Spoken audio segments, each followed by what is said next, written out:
within the US, there's a couple different codes, and it actually is very confusing. I tell people the M word is confusing because they were real terms like modular, manufactured, mobile. In the US, our factory built cousin is a manufactured home. Since 1976, HUD, the Department of Housing and Urban Development, created this code, which is an affordability code.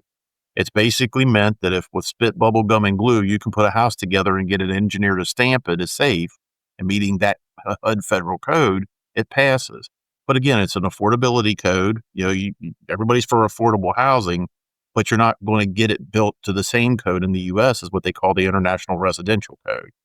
A modular home is just that. We take a standard plan, break it up into modules, build it in a factory, they'll put it on a carrier, deliver it to a site, and in Lego Lake fashion, assemble it on a permanent foundation, and the carriers go back to the factory, but the units are built to the International Residential Code.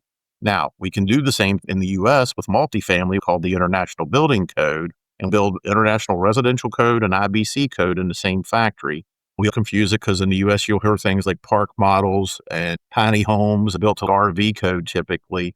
But the key is in labeling, and that's what I spend a lot of time teaching appraisers and realtors how to look for differences, because sometimes the differences are subtle. It's a building code. You can't build a house for 50 cents on the dollar like a manufactured home and expect the same quality and durability. We really need to be specific. There is a clear difference between a manufactured home, which is the technical term, and a modularly constructed home. And that difference is subtle. There is no such thing as a modular home. It's a house built using modular construction.